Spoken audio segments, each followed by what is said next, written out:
देखिए स्टूडेंट्स, कल हमने 10.3 क्वेश्चन नंबर 3 तक फिनिश कर लिया था। अब देखिए equal chords and their distances from the centre, इसका क्या मतलब है? सबसे पहले आपको ये वाली लाइन पता होनी चाहिए। The length of the perpendicular from a point to a line is the distance of a line from the point, है ना? इस बात को हमेशा ध्यान रखिए।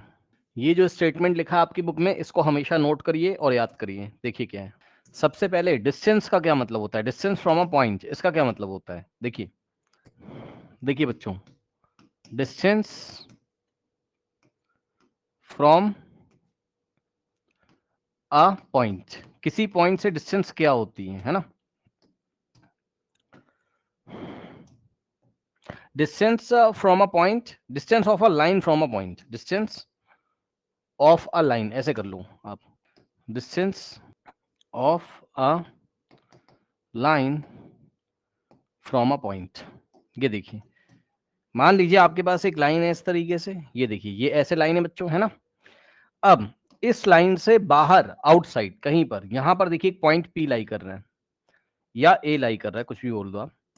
तो पता है, अगर इस पॉइंट ए की डिस्टेंस इस लाइन से निकालनी होगी हमें, ठीक है, फिर से ध्यान सुनिए।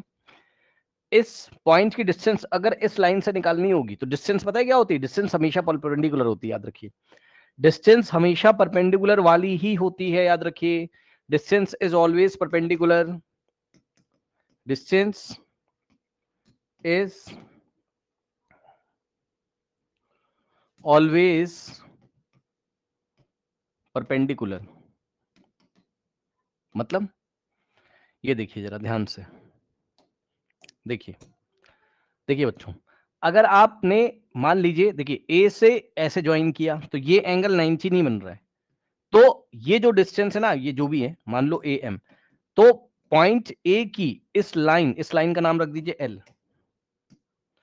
पॉइंट ए की लाइन एल से ये डिस्टेंस नहीं है, ना ना ना ना, डिस्टेंस हमेशा परपेंडिकुलर वाली ही ली जाती है। मतलब देखिए, मान लीजिए किसी ने अगर ऐसे कर दिया, ये ऐसे,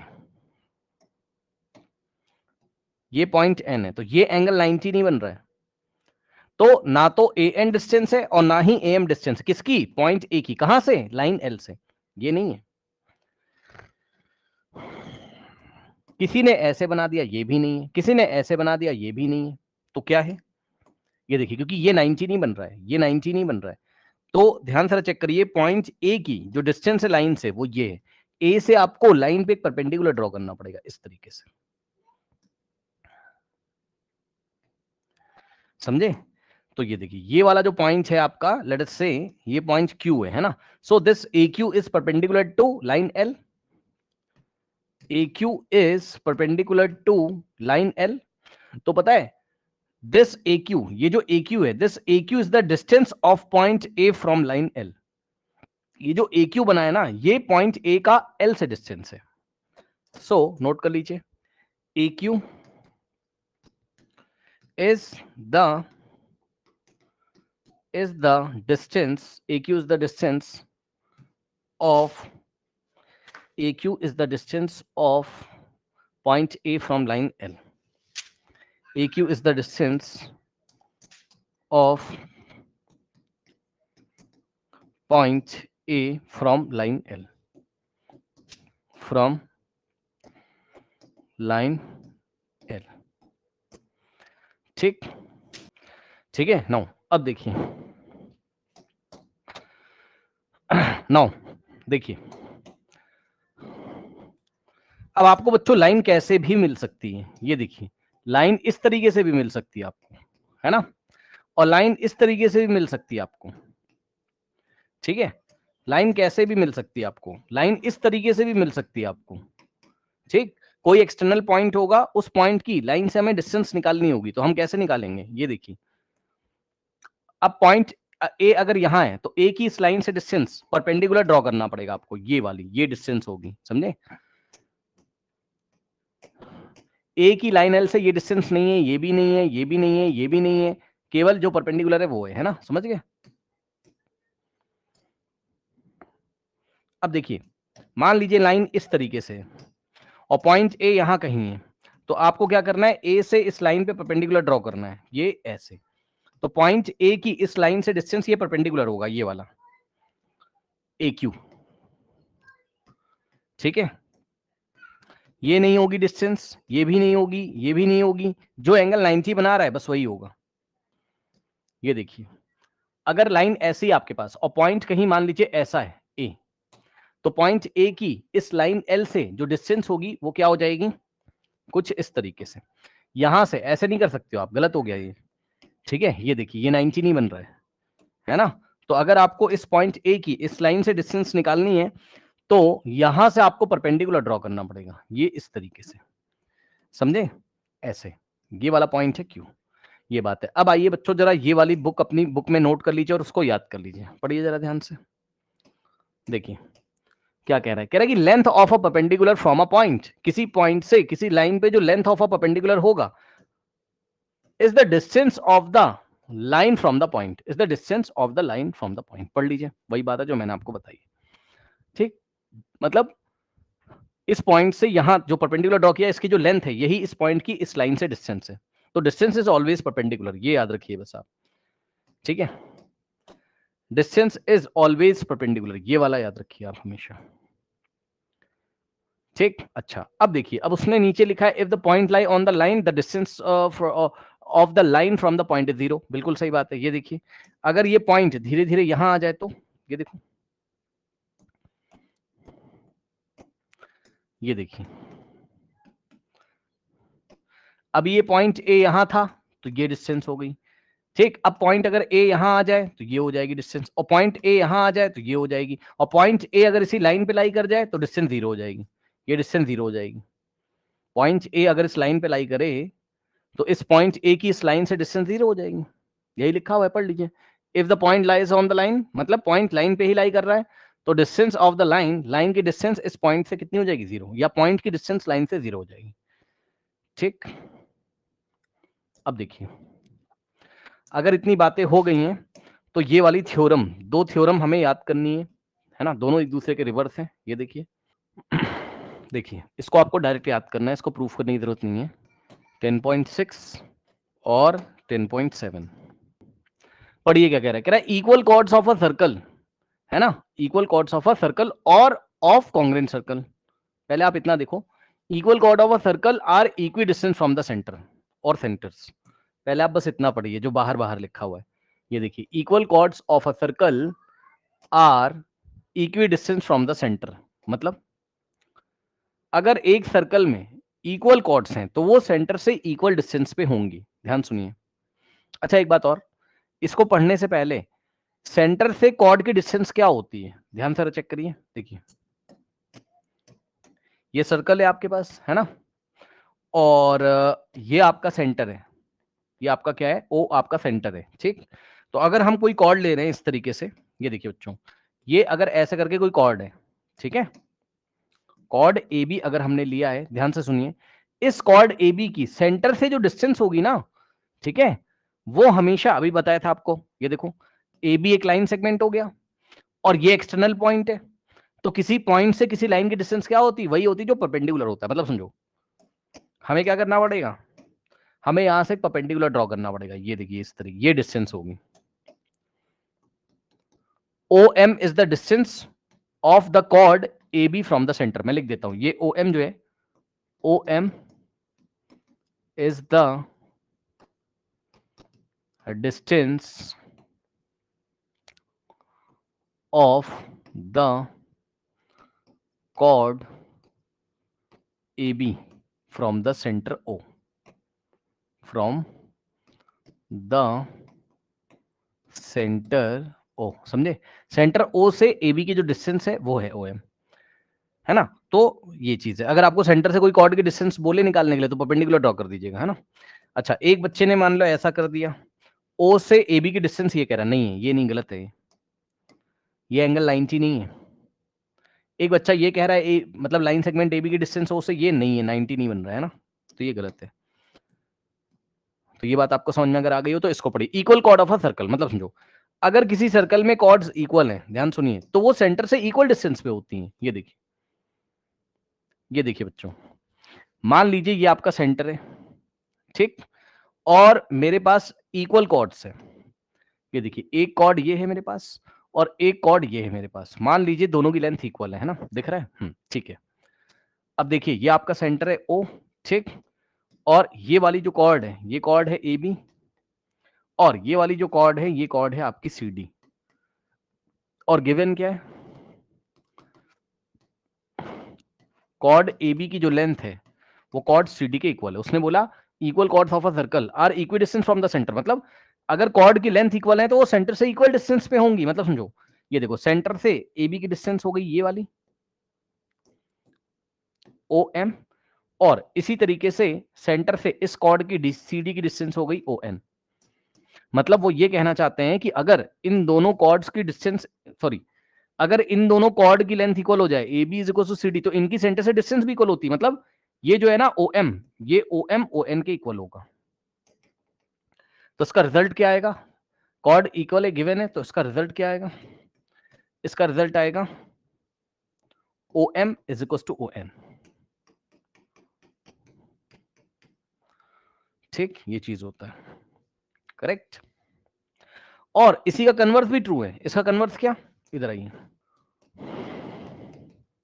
converse, chords equidistance from the centre of a circle are in equal length. मतलब अगर कॉर्ड सेंटर से इक्वल डिस्टेंस पे दी हुई है तो कॉर्ड की लेंथ इक्वल होती है। मतलब समझो, देखो ये देखिए, ये कोई कॉर्ड है और ये कोई कॉर्ड है, ठीक है, और ये है आपका सेंटर ओ, करेक्ट। और अगर आप देखोगे, ठीक, तो इस बार ये वाली डिस्टेंस और ये वाली डिस्टेंस ये आपस में इक्वल है ना, ओ एम और ओ एन ये आपस में इक्वल है। तो ये कॉर्ड हो गई ए बी, ये कॉर्ड हो गई सी डी, ठीक। तो गिवन क्या है इस बार, O M is equal to O N, नहीं सॉरी, इस बार ये नहीं दिया, इस बार इक्वल कॉर्ड्स है ना, कॉर्ड्स इक्वी डिस्टेंस फ्रॉम, अच्छा हाँ ठीक है ठीक है, इस बार सेंटर से इन कॉर्ड की डिस्टेंस इक्वल दी हुई है, ओ एम की लेंथ और ओ एन इक्वल है, O M is equals to O N. Last time क्या था, कॉर्ड इक्वल थी, कॉर्ड की लेंथ इक्वल थी, तो डिस्टेंस सेंटर से इक्वल हो गई थी, O M is equal to O N. इस बार O M is equal to O N दिया है तो कॉर्ड इक्वल हो जाएंगी, ठीक। और इसका जो रिजल्ट आएगा वो क्या आएगा, इसका रिजल्ट आएगा हमारी कॉर्ड्स इक्वल हो जाएंगी, length A B is equal to length C D, ठीक। तो length A B is equals to length C D आपकी आ जाएगी, ठीक है। कोई डाउट नहीं होना चाहिए, चेक कर लीजिए, ठीक है, कोई डाउट नहीं होना चाहिए, चेक कर लीजिए, ठीक। नाउ अब देखिए, अब पता है बच्चों, ये एक ही सर्कल में ऐसा नहीं होता है।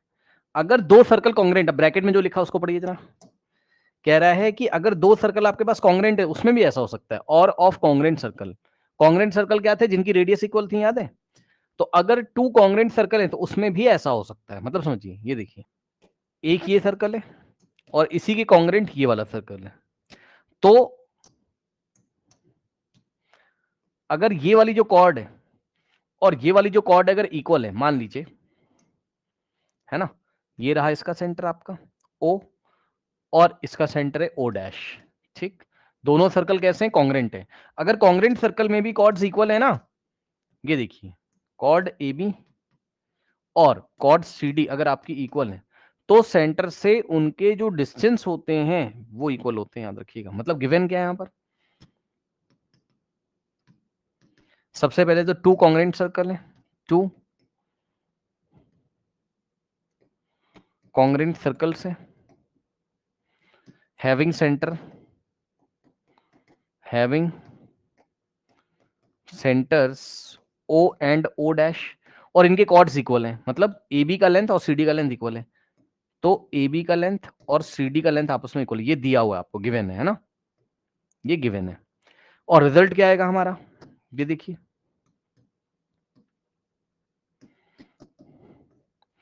जो रिजल्ट आएगा वो यहां से, ये देखिए जो आएगा डिस्टेंस, ये वाला ओ एम, और यहां से जो डिस्टेंस आएगा ओ डैश एन, ये आपस में इक्वल आएगा, ठीक।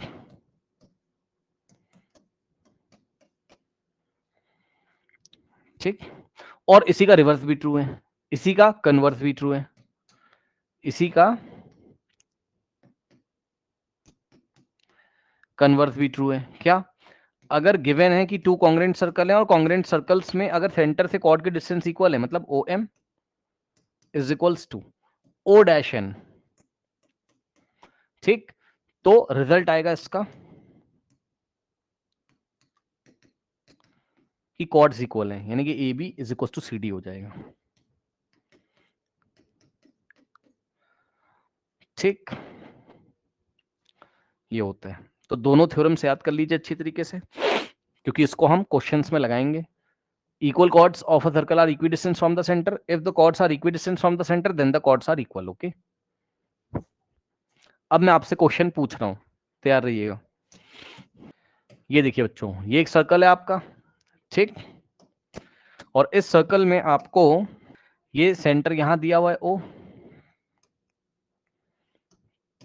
ठीक, और ये एक कॉर्ड है और ये एक कॉर्ड है। कॉर्ड ए बी की लेंथ दी हुई है 8.5 सेंटीमीटर और कॉर्ड सी डी की लेंथ भी आपको दी हुई है 8.5 सेंटीमीटर, ठीक। ओ से परपेंडिकुलर ड्रॉ किया गया है। ओ से ए बी की जो डिस्टेंस है ओ एम, ये दी हुई है 7 सेंटीमीटर और आपको ओ से डीसी के ऊपर परपेंडिकुलर ड्रॉ किया गया ओ एन। आपको ओ एन का लेंथ बताना है। बताइए कितना आएगा ये ओ एन, कितना आएगा बताइए। हाँ, कितना? 7। ठीक है, क्योंकि कॉर्ड्स इक्वल हैं ए बी और सी डी, तो सेंटर से उनकी डिस्टेंस भी इक्वल होंगी। तो ओ ये जो भी पॉइंट है O M is equal to O N हो जाएगा और ओ एम था कितना? 7 सेंटीमीटर, है ना। तो इस तरीके से आएगा आपका, ठीक। तो आंसर जो आ गया ये ओ एन मेरा 7 सेंटीमीटर आ गया, ठीक है। अब इसी का एक और क्वेश्चन मैं आपको बना के देता हूं। ये देखिए, मान लीजिए इस बार टू सर्कल्स कॉन्ग्रेंट है, ध्यान सुनिएगा, ये दोनों कॉन्ग्रेंट है, ये और ये, ठीक है। Circle first is congruent to circle second, मतलब दोनों के रेडियस इक्वल है ना। अब ये रहा इसका सेंटर और ये रहा इसका सेंटर। ये वाली जो कॉर्ड है आपकी ऐसे और एक कॉर्ड ऐसे करके दी हुई है, ए बी और सी डी, ठीक। यहां से परपेंडिकुलर ड्रॉ किया गया है और यहां से परपेंडिकुलर ड्रॉ किया गया है, O M O N O dash N, ठीक। आपका ए बी की लेंथ दी हुई है कितनी? 7 सेंटीमीटर और सी डी कॉर्ड की लेंथ भी कितनी है? 7, दोनों 7 7 है, ठीक। ओ डैश एन दिया हुआ है 6 सेंटीमीटर, ये ओ डैश एन दिया है 6, तो ओ एम बताइए कितना होगा? बताइए। ये बस यही है, ये 6 है, होगा ये 6 क्योंकि कॉर्ड्स इक्वल है, ये 7 है और ये 7 है, ठीक। इस तरीके से करेंगे। अब एक काम और करना है हमें, देखिए। अब मतलब टू कॉन्ग्रेंट सर्कल में वो वाला क्वेश्चन भी आ सकता है, मेरे ख्याल से आप समझ सकते हो। जैसे कि मान लीजिए आपको उसने दे दिया टू कॉन्ग्रेंट सर्कल है ना, और ये 6 दे दिया मान लो इस बार, और ये भी आपको 6 दे दिया, ऐसे आपको दे दिया है ना, और ए बी की लेंथ 7 दे दी, और आपसे क्या पूछ लिया? आपसे सी डी पूछ लिया, तो सी डी की लेंथ भी कितनी आ जाएगी? 7, ठीक। क्योंकि सेंटर से ये कॉर्ड्स इक्वल डिस्टेंस पे और कॉन्ग्रेंट सर्कल से, तो सी डी की लेंथ ए बी के इक्वल होगी, ठीक। ये हो गया। अब इस क्वेश्चन को आइए देखते हैं बच्चों, एग्जाम्पल नंबर 2। देखिए, कह रहा है if two intersecting chords of a circle make equal angle with the diameter. इसका क्या मतलब है? देखिए, ये एक सर्कल है इस तरीके से, ठीक, और उसने क्या बोला है कि टू इंटरसेक्टिंग कॉर्ड, मतलब दो कॉर्ड है जो इंटरसेक्ट कर रही है, मान लो इसका सेंटर ओ है, ठीक। क्या कह रहा है if two intersecting chords of a circle make equal angle with the diameter passing through their point of intersection. मतलब समझो, टू इंटरसेक्टिंग लाइन बनाइए पहले, ये देखिए एक लाइन ऐसी जा रही है और एक लाइन ऐसी जा रही है, ठीक, एक लाइन ऐसी एक लाइन ऐसी है, सॉरी टू इंटरसेक्टिंग कॉर्ड्स है ना, तो टू इंटरसेक्टिंग कॉर्ड कौन सी हैं जो एक दूसरे को इंटरसेक्ट कर रही हैं, ये देखिए एक ये वाली ए बी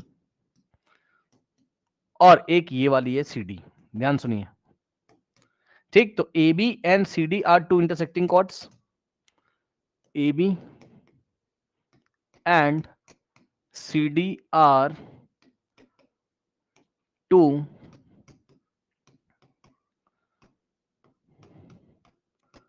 इंटरसेक्टिंग कॉर्ड्स, ठीक, ये दोनों इंटरसेक्टिंग कॉर्ड्स हैं, ठीक।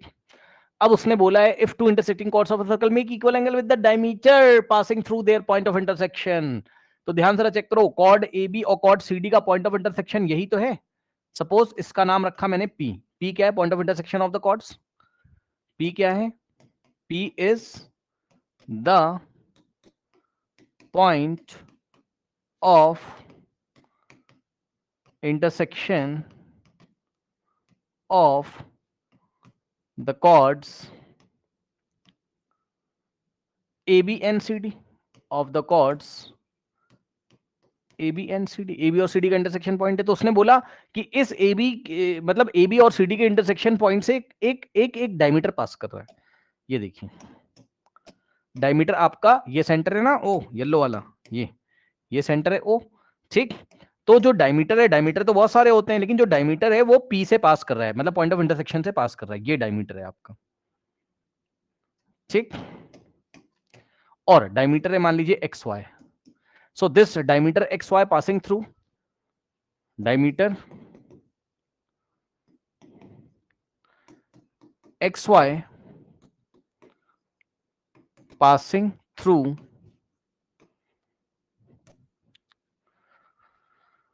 पॉइंट ऑफ इंटरसेक्शन पी, ठीक। अब क्वेश्चन फिर से पढ़िए, कह रहा है if two intersecting chords of a circle make equal angle with the diameter, मतलब ये जो टू इंटरसेक्टिंग कॉर्ड है ए बी और सी डी, ये डायमीटर एक्स वाई के साथ इक्वल एंगल बना रही है, मतलब देखो जरा ये वाली जो कॉर्ड है व्हाइट वाली ए बी, ये देखिए ध्यान से, ये देखिए ये जो ए बी है, ए बी जो है वो डायमीटर के साथ, इस डायमीटर के साथ कितना एंगल बना रही है, ये एंगल बना रही है, ये देखिए this is the angle made by chord A B with diameter X Y, ठीक।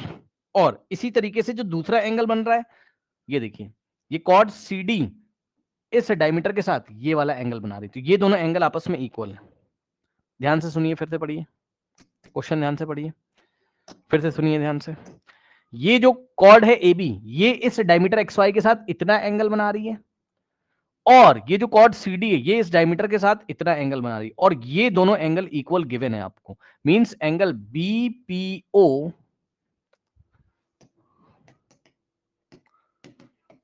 Angle BPO is equals to angle DPO। अब आप एक काम करिए, थोड़ा सा 1 मिनट वेट करिए, इस क्वेश्चन को 2 बार पढ़िए, डायग्राम देखिए बना पा रहे हो कि नहीं, जल्दी से समझ में आया।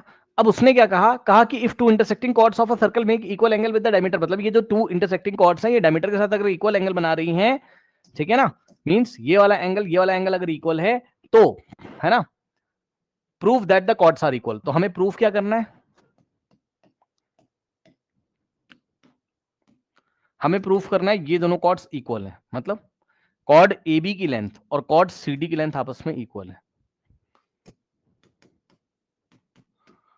ठीक है। अब इसके लिए हम एक कंस्ट्रक्शन करेंगे, ध्यान से चेक करिए, देखिए अगर हम ओ से इस ए बी के ऊपर परपेंडिकुलर ड्रॉ करें, ये देखिए O E perpendicular to chord A B, ठीक, construction O E perpendicular to chord A B and का मतलब एज वेल है, साथ ही साथ एक और काम करेंगे, ये देखिए ओ से हम सी डी का डिस्टेंस भी निकालेंगे, ये देखिए O F perpendicular to C D. अब सुनिए मेरी बात को ध्यान से, सुनिए मेरी बात को ध्यान से, बहुत ध्यान से। ये देखिए, ये एंगल इसके इक्वल है, ठीक, ये 90 ये 90, तो देखो एंगल एंगल और ये पीओ दोनों में कॉमन है, तो एंगल एंगल साइड से दोनों ट्रायंगल कॉन्ग्रुएंट हो जाएंगे। एंगल एंगल साइड से दोनों ट्रायंगल कॉन्ग्रुएंट हो जाएगा। जैसे ही दोनों ट्रायंगल कॉन्ग्रुएंट हो जाएंगे, मैं लिख देता हूं, ये देखिए triangle POE is congruent to PFO, ये वाला इसके कॉन्ग्रुएंट हो जाएगा एंगल एंगल साइड से। देखिए triangle PEO PEO is congruent to triangle PFO. ठीक, कैसे कॉन्ग्रुएंट हो गया? एंगल एंगल साइड से। दिखा देता हूं आपको, ये वाला एंगल 90 यानी कि angle OEP, angle OEP is equals to angle OFP, OFP each 90 construction से। ठीक, फिर ये वाला एंगल इसके इक्वल गिवन है, एंगल, ये देखिए angle BPO is equals to DPO given था, यानी कि angle EPO is equals to FPO, angle EPO is equals to angle FPO. ठीक, गिवन है क्वेश्चन में। और ये जो पीओ लेंथ है ये दोनों में कॉमन है, PO is equals to PO, तो angle angle side, angle angle side से दोनों कॉन्ग्रुएंट हो गए। जैसे ही दोनों कॉन्ग्रुएंट हो गए तो बाय सीपीसीटी, बाय सीपीसीटी आप देखोगे तो देखो ये ओ ई की लेंथ और ओ एफ की लेंथ आपस में इक्वल हो जाएगी। चेक करो, O E is equal to O F. और ध्यान सुनिए, जैसे ही O E is equal to O F आ गया तो थ्योरम लग जाएगी कौन सी? सेंटर से डिस्टेंस अगर इक्वल है, ये देखिए कॉर्ड ए बी की, ये कॉर्ड ए बी की सेंटर से डिस्टेंस कितनी है? O E. और कॉर्ड सी डी की सेंटर से डिस्टेंस कितनी है? ओ एफ है। दिख रहा है भाई? थोड़ी देर के लिए आप इस डायमीटर को भूल जाओ ना, इसको भूल जाइए। अब देखिए कॉर्ड ए बी जो है उसकी सेंटर से डिस्टेंस ओ ई है, और कॉर्ड सी डी की सेंटर से डिस्टेंस ओ एफ है। डिस्टेंस हमेशा परपेंडिकुलर होती है, आपको पढ़ाया है। अब अगर सेंटर से डिस्टेंस इक्वल हो गई, O E is equal to F, तो कॉर्ड भी इक्वल हो जाएंगी, यानी कि A B is equal to C D. समझ गए? तो since O E is equal to O F, इसीलिए हमने ये दोनों ट्रायंगल को कॉन्ग्रुएंट किया था, है ना, जिससे कि हमें क्या मिल जाए? हमें O E is equal to O F मिल जाए, तो हम बोल सकते होंगे कि कॉर्ड भी आपस में इक्वल हो जाएंगी। देयरफॉर कॉर्ड ए बी का जो लेंथ है वो कॉर्ड सी डी के लेंथ के इक्वल है। और यही हमें क्या करना था? यही हमें क्या करना था? प्रूफ करना था। यही हमें प्रूफ करना था, proof that the chords are equal, और कॉर्ड्स इक्वल हो गई। ठीक है ना? ओके, और यहां पर आपको एक बात और लिखनी होगी। क्या? जो मैं नहीं लिख रहा हूं वो आपको लिखनी होगी, ये वाली थ्योरम लिखनी पड़ेगी। Chords equidistance from the centre of a circle are equal in length. ये स्टेटमेंट नहीं लिखोगे तो मार्क्स नहीं मिलेगा, ये आपको लिखना पड़ेगा। Chords equidistance from the centre of a circle are equal in length, मतलब सेंटर से जो कॉर्ड्स इक्वल डिस्टेंस पे होंगी उनकी लेंथ इक्वल होगी। ठीक, ये देखिए सेंटर से जो इक्वल डिस्टेंस पे जो कॉर्ड होंगी उनकी लेंथ आपस में इक्वल होगी। बात समझ रहे हो? ये चीज है। ठीक, तो इस तरीके से इस प्रॉब्लम को हम हैंडल करेंगे। ठीक।